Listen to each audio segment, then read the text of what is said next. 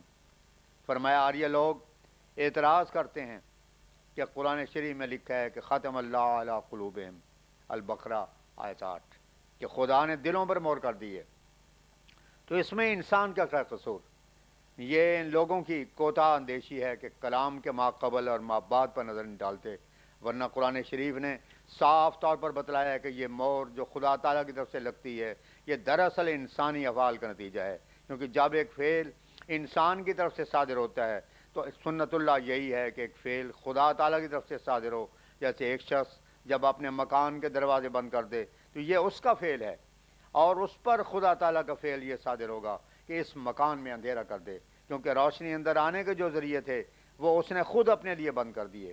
اسی طرح اس مہر کے اسباب کا ذکر خدا تعالیٰ نے قرآن شریف میں دوسری جگہ کیا ہے، جہاں لکھا ہے فلما زاغوا ازاغ اللہ قلوبہم، سورہ صف آیت 6، کہ جب انہوں نے کجی اختیار کی تو خدا نے ان کو کج کر دیا۔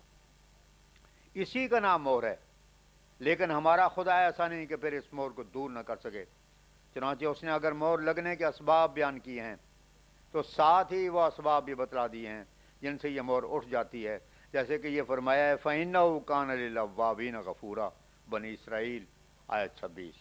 لیکن کیا آریوں کا پرمیشر ایسا ہے کہ تناسب کی روح سے جو مہر وہ ایک انسان پہ لگاتا ہے پھر اسے اٹھا سکے؟ گناہ کا یہ نتیجہ ضرور ہوتا ہے کہ وہ دوسرے گناہ کی انسان کو جرأت دلاتا ہے اور اسے قساوت قلبی پیدا ہوتی ہے، حتیٰ کہ گناہ انسان کو مرغوب ہو جاتا ہے۔ لیکن ہمارے خدا نے تو پھر بھی توبہ کے دروازے کھولے ہیں۔ اگر کوئی شخص نادم ہو کر خدا تعالیٰ کی طرف رجوع کرے تو وہ بھی رجوع کرتا ہے، مگر آریوں کے لیے یہ کہاں نصیب، ان کا پرمیشر جو مہر لگاتا ہے اسے اکھاڑنے پر تو وہ خود بھی قادر نہیں۔ بس اس میں مسئلہ تقدیر کا اعتراض آریوں پر ہے، نہ کہ اہل اسلام پر۔ ہاں، توبہ کے یہ معنی نہیں ہے کہ انسان زبان سے توبہ توبہ کہہ لے، بلکہ ایک شخص سے تائب اس وقت کہا جاتا ہے کہ گزشتہ حالت پر سچے دل سے نادم ہو کر آئندہ کے لیے وعدہ کرتا ہے کہ پھر یہ کام نہ کرے گا، اور اپنے اندر تبدیلی کرتا ہے، اور جن شہوات عادات وغیرہ کا وعدی ہوتا ہے ان کو چھوڑتا ہے، اور تمام یار دوست گلی کوچے اسے ترک کرنے پڑتے ہیں کہ جن کا معاصی کی حالت میں اس سے تعلق تھا۔ گویا توبہ ایک موت ہے جو وہ اپنے اوپر وارد کرتا ہے۔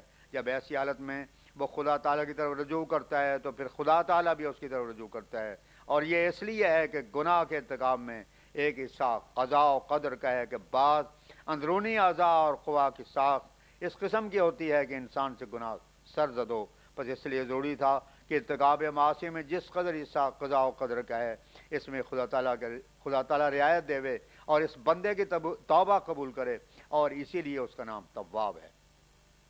3 ستمبر 1903 فرمایا کہ اسحال آنے سے میری طبیعت میں کچھ کمزوری پیدا ہو گئی۔ ایک تھوڑی سی غنودگی میں کیا دیکھتا ہوں کہ میرے دونوں طرف 2 آدمی پستولیں لیے کھڑے ہیں۔ اس اثناء میں مجھے الہام ہوا فی حفاظت اللہ۔ ایک روز بوقت ظہر ارشاد فرمایا حیضے کے لیے ہم تو نہ کوئی دوا بتلاتے ہیں نہ نسخہ، صرف یہ بتلاتے ہیں کہ راتوں کو اٹھ کر دعا کریں، اور اس میں اعظم رب کل شین خادم کا رب فاحفظنی وانصرنی ورحمنی کی تکرار نماز کے رکوع سجود وغیرہ میں اور دوسرے وقتوں میں کریں، یہ خدا نے اس میں اعظم بتلایا ہے۔ 9 ستمبر 1903 فرمایا مجھے الہام ہوا سلام علیکم طبتم۔ پھر چونکہ بیماری وبائی کا بھی خیال تھا، اس کا علاج خدا تعالیٰ نے یہ بتلایا کہ اس کے ان ناموں کا ورد کیا جاوے، ان ناموں کا ورد کیا جاوے، یا حفیظ ہو یا عزیز ہو یا رفیق۔ رفیق خدا تعالیٰ کا نیا نام ہے جو کہ اس سے پیشتر اسماء باری تعالیٰ میں کبھی نہیں آیا۔ اللہ تعالیٰ کے اسم رفیق کے استعمال کا یہ جدید اسلوب ہے۔ 14 ستمبر 1903 ایک احمدی دوست نے سوال کیا کہ گاؤں کے لوگ اس لیے تنگ کرتے ہیں کہ حضور نے تصویر کھنچوائی ہے، اس کا ہم کیا جواب دیں؟ حضور نے فرمایا انسان جب دنیاوی ضرورتوں کے لیے ہر وقت پیسہ روپے وغیرہ جیب میں رکھتا ہے جن پر تصویر وغیرہ بنی ہوئی ہوتی ہے، تو پھر دینی ضرورت کے لیے تصویر کا استعمال کیوں روا نہیں ہو سکتا؟ ان لوگوں کی مثال لما تقولون ما لا تفعلون کی ہے کہ خود تو ایک فعل کرتے ہیں اور دوسروں کو اسے معیوب بتلاتے ہیں۔ اگر ان لوگوں کے نزدیک تصویر حرام ہے تو ان کو چاہیے کہ کل مال و زر باہر نکال کر پھینک دیں اور پھر ہم پر اعتراض کریں۔